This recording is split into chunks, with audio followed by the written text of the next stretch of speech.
ये है मिस साया की हॉरर दुनिया, जहाँ कहानियाँ नहीं सच्चाई के साए चलते हैं। अगर हिम्मत है तो आइए इस अंधेरे में कदम रखिए, पर यकीन मानिए एक बार आ गए तो लौटना आसान नहीं होगा। तो स्वागत है आपका मिस साया की हॉरर दुनिया में। तो दोस्तों, मैं हूँ मिस साया और आज मैं जो आपको कहानी सुनाने वाली हूँ वह एक ऐसे मंदिर की है जो वर्षों से बंद पड़ा है, जिसके भीतर शिव नहीं एक शापित आत्मा का वास है। यह एक आम इंसान की यात्रा है, तर्क से अध्यात्म तक, डर से मुक्ति तक। यह सिर्फ एक डरावनी कहानी नहीं, एक चेतावनी है। वैसे ये कहानी मैंने खुद नहीं बनाई है, मेरी बचपन से एक आदत है, मुझे भूतों और भूतों की कहानियों से बहुत ज्यादा लगाव था। जब भी कोई मेरे घर आता, कोई रिलेटिव, रिश्तेदार जो भी रात में रुकते, तो मैं उनसे कहती कि आप अपने अनुभव शेयर करें अगर आपने सच में ऐसा कुछ एक्सपीरियंस करा है तो इसी तरह यह कहानी मुझे मेरे बड़े भैया के एक दोस्त ने सुनाई थी। यह घटना उनके साथ तब घटी जब वे बिहार के एक दूर दराज गांव में काम करने गए थे। उन्होंने बहुत सांप कहा था, किसी से भी इस घटना के बारे में मत कहना, नहीं तो लोग डर जाएंगे। लेकिन तू है और इतना जिद कर रही है तो मैं तुझे सुना रहा हूँ। पहले मैंने भी हंस दिया, पर जब उन्होंने रात 12 बजे की वो तस्वीरें दिखाई और उस मंदिर का नाम लिया, नीलकंठेश्वर महादेव, तो दोस्तों मेरी भी रीढ़ की हड्डी तक सिहर उठी थी। यह सिर्फ एक शापित मंदिर की कहानी नहीं, ये उस आत्मा की कथा है जो अब भी मोक्ष की राह में अटकी हुई है। अब आप खुद तय करिए, ये कहानी है, भ्रम है या सच है। तो चलिए मैं सीधे आपको कहानी की ओर लेकर चलती हूँ। बिहार के एक पहाड़ी क्षेत्र में बसा था कालीपुर नाम का गांव। यहाँ 200 साल पुराना एक मंदिर था, नीलकंठेश्वर महादेव मंदिर, जो अब पूरी तरह बंद पड़ा था। गांव वालों का मानना था कि वहां पे शिवजी निवास नहीं करते, कोई और शक्ति है, कोई दुष्ट आत्मा जो लोगों का हित बिल्कुल नहीं चाहती। कहते हैं जो भी उस मंदिर की घंटी को छूता है वह अगली अमावस्या तक मर जाता है या पागल हो जाता है। इसलिए गांव वालों ने निश्चय किया था कि कोई भूलकर भी उस मंदिर के आसपास ना भटके। यह मंदिर सालों से बंद पड़ा है। मंदिर के चारों ओर बबूल के पेड़ उगे थे और उसके गर्भगृह का द्वार लोहे की मोटी जंजीरों से बंद था। मंदिर के चारों कोनों में 4 विशाल नागों की मूर्तियां थीं, जिनकी आंखों से हर समय हल्की सी रक्त जैसी तरल बूंदें गिरती थीं। दिन के समय ही उस मंदिर का दृश्य इतना भयानक होता था कि लोग रात में तो जाने की बिल्कुल भी नहीं सोचते। एक बार उस गांव में शहर से एक आर्कियोलॉजिस्ट आए जिनका नाम गिरिधर था। उन्होंने उस मंदिर के रहस्य को समझने का निश्चय किया।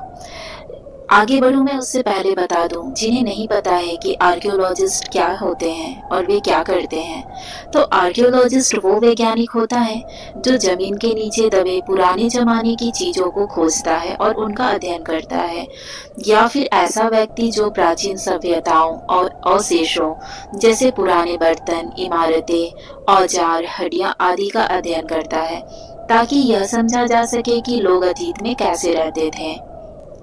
गांव वाले कभी नहीं चाहते थे कि कोई भी व्यक्ति उस मंदिर में जाकर उनकी चीजों से छेड़छाड़ करे, क्योंकि उन्हें पता था कि उस मंदिर पर शाप है और वे बिल्कुल भी नहीं चाहते थे कि गांव वाले किसी भी मुसीबत में पड़े। चूंकि गिरिधर एक गवर्नमेंट ऑफिसर थे, तो उन्होंने गवर्नमेंट से परमिशन ले रखा था, तभी इस गांव में कदम रखा। इसलिए उनके रहने का इंतजाम भी वहां के मुखिया ने ही करवाया था। मुखिया उनके कामों में ज्यादा हस्तक्षेप नहीं किया, लेकिन फिर भी उन्होंने अपने तरफ से कोशिश की कि वे ज्यादा छेड़छाड़ ना करें मंदिर के साथ।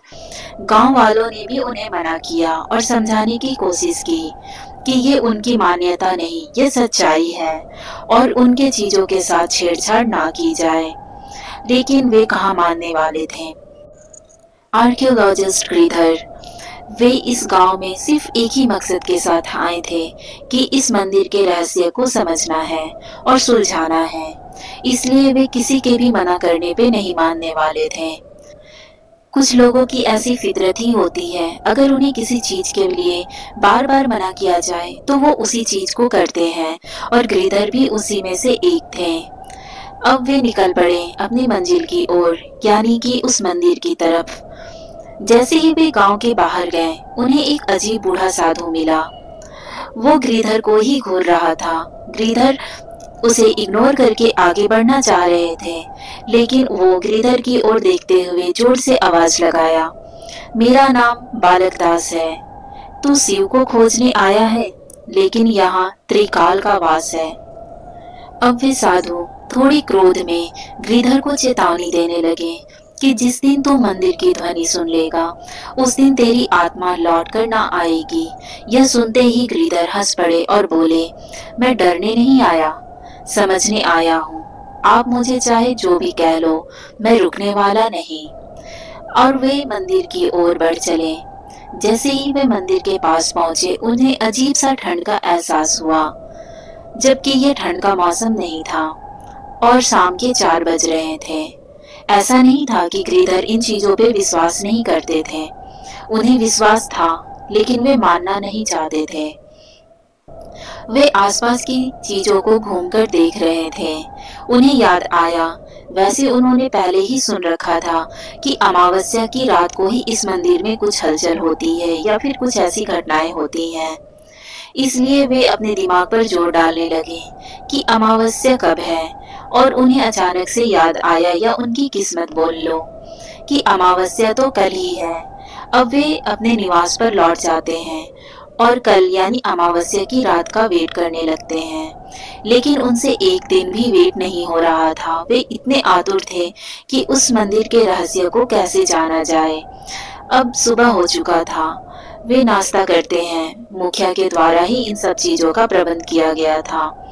वे नाश्ता करके गांव में ही इधर उधर घूमते हैं और उस मंदिर के बारे में जानने की कोशिश करते हैं, पर कोई फायदा नहीं हुआ। कोई भी उस मंदिर के बारे में ज्यादा बताना नहीं चाहता था। ऐसे करते करते शाम हो जाता है और जैसे ही रात होता है, वे मंदिर के पास छिपकर बैठ जाते हैं। रात 12 बजे मंदिर के भीतर से चिल्लाती आवाजें आने लगती हैं, जैसे कोई स्त्री रो रही हो। ये सुनते ही उनके रूह कांपने लगते हैं। चूंकि वे इन सब चीजों में विश्वास करते थे, इसलिए वे पूरी तैयारी के साथ आए थे। फिर उनकी नजर मंदिर के शिखर पर गई, जहां से एक धुआं सा निकल रहा था, और मंदिर की छत पर एक सफेद परछाई बैठी दिखाई दी, जो एक अप्सरा जैसी लग रही थी। वो इतनी सुंदर थी कि जैसे लग रहा था अभी अभी स्वर्ग से उतरी हो। लेकिन वह किसी देवी की परछाई नहीं थी, बल्कि रात्रि देवी, जो कि एक तंत्रिका की छाया थी। कौन थी ये रात्रि देवी तांत्रिका? रात्रि देवी तांत्रिका ये वही साधक थी जो सालों पहले इस मंदिर में अमावस्या की रात शिव जी पर विजय प्राप्त करने आई थी। उसे अपनी शक्तियों पर इतना घमंड हो गया था कि वो खुद को शिव जी या किसी भी भगवान से ऊपर समझने लगी थी, परंतु वो भूल गई थी कि आस्था से ही शक्ति मिलती है और घमंड सिर्फ सर्वनाश की ओर लेकर जाता है। कोई नहीं जानता कि उस रात्रि को उसके साथ क्या हुआ, पर बाद में पता चला कि शिवलिंग के पास जो त्रिशूल गड़ा है, उसमें ही उसकी आत्मा को बंधक बना लिया गया। अब ये कैसे हुआ? यह स्वयं शिव जी ने उसका ये सर्वनाश किया, किसी को नहीं पता। लेकिन उस दिन के बाद से हर अमावस्या की रात वहाँ पे अजीबोगरीब घटनाएं होने लगी। कोई भी व्यक्ति उस मंदिर की घंटी को छूता तो वो उसकी मृत्यु हो जाती या फिर वो पागल हो जाता। तो वही तांत्रिका जिसकी छाया छत पर बैठकर गिरधर को घूर रही थी। गिरधर ने जैसे ही अपने जेब से पुराना रुद्राक्ष निकाला, मंदिर की घंटियां अपने आप बज उठी, मंदिर की दीवारें हिलने लगी, शिवलिंग से सांपों की फुंकार आने लगी और गिरधर की आंखें सफेद पड़ गई। चारों तरफ अग्नि का घेरा बना और गिरधर को एक छाया ने मंदिर के भीतर खींच लिया। गिरधर की बस चीख गूंज कर रह गई उस जंगल में। मंदिर के भीतर एक गुप्त तहखाना था, जिसमें वह छाया गिरधर को खींचते हुए ले गई। जिसमें एक शिवलिंग नहीं बल्कि त्रिशूल में बंधी एक आत्मा थी। वह आत्मा कभी एक सिद्ध तंत्रिका थी, जिसके बारे में मैंने अभी आपको बताया, जिसने देवताओं को चुनौती दी थी।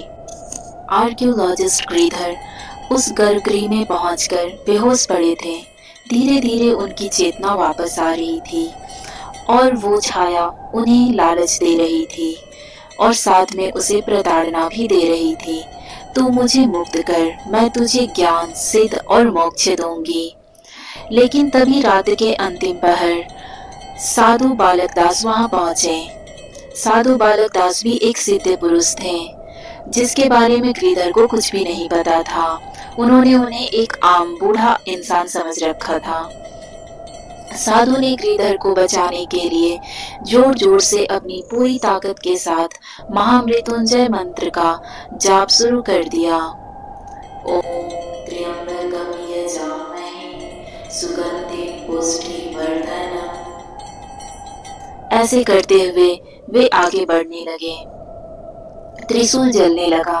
तहखाना की आत्मा चिल्लाने लगी, तड़पने लगी और दीवारें हिलने लगी। मंदिर के शिवलिंग से आग की लपटें उठी और सब कुछ ध्वस्त हो गया। सुबह गांव वाले दौड़ते हुए आए। मंदिर अब खंडर बना हुआ था और वहीं पे श्रीधर बेहोश पड़ा था। लेकिन साधु बालक दास का वहां कुछ अता पता नहीं था। वे कहां से आए और कहां गए, किसी को कोई खबर नहीं। उसके पास बस एक जलता हुआ रुद्राक्ष पड़ा था, जहां पर श्रीधर बेहोश पड़े थे। उस दिन के बाद से गांव में एक छोटा मंदिर बनवाया गया और वहां सिर्फ एक मूर्ति रखी गई, शिव जी के त्रिशूल में बंधे एक रुद्राक्ष की। गांव वालों ने श्रीधर का गांव के ही वैद्य से इलाज करवाया। श्रीधर जैसे ही ठीक हो गए, वे उस मंदिर में माथा टेकने गए और माथा टेकने के बाद वे मुखिया के घर एक छोटा सा मीटिंग रखा और उन्होंने कहा कि हमेशा हर चीजों को छेड़ना अच्छा नहीं होता और यह सीख मुझे आज मिल गई है। और उन्होंने गांव वालों से अपने किए पर माफी मांगा। लेकिन गांव वालों ने कहा कि सब कुछ पहले से ही निश्चित होता है, तो इसमें आपकी कोई गलती नहीं, यही नियति थी और जो होता है अच्छे के लिए होता है। कुछ रहस्य तर्क से नहीं, आत्मा की अनुभूति से समझे जाते हैं। श्रीधर की आंखों ने वो देखा जिसे शब्दों में नहीं बांधा जा सकता। शायद हर मंदिर में सिर्फ ईश्वर नहीं, कुछ कहानियां भी कैद होती हैं। आज भी वो रुद्राक्ष जल रहा है और वो आत्मा शायद अब भी मुक्ति चाहती है। तो दोस्तों, अंतिम संदेश यही है कि अंधविश्वास और आस्था के बीच बस एक पतली रेखा होती है। जहां तर्क रुकते हैं, वहां देवदत्त शुरू हो जाता है। इसलिए अपनी शक्ति का दुरुपयोग कभी ना करें। तो दोस्तों, आपको ये कहानी पसंद आई हो तो लाइक करें, शेयर करें और हमारे चैनल मिस साया की हॉरर दुनिया को सब्सक्राइब करना ना भूलें। मिस साया कहानी सुनाने की दुनिया में थोड़ी नई है, तो छोटी मोटी गलतियां भी हो सकती हैं, फिर भी हमारे चैनल को सब्सक्राइब करें। मैं बस छोटी सी कोशिश कर रही हूँ कि अपनी सुनी हुई कहानियों को आप तक पहुँचाऊँ, क्योंकि मुझे पता है जैसे मुझे शौक है भूतिया रहस्यमय कहानियों का, वैसे ही बहुत से भाई बहनें होते हैं जिन्हें ऐसी कहानियां सुनना पसंद होती हैं। तो प्लीज हमें सपोर्ट करें और जो भी गलती है आप उसे कमेंट में बता सकते हैं, ताकि मैं दूसरे कहानी में उसे ना दोहराऊं। ऐसे ही रियल स्पिरिचुअल हॉरर कहानियां हर हफ्ते मिलेंगी। जहां तर्क रुकता है, वहां से शुरू होती है आस्था की रहस्यमय दुनिया। जय महाकाल। तब तक के लिए हंसते रहिए, मुस्कुराते रहिए और अपना ख्याल रखिए।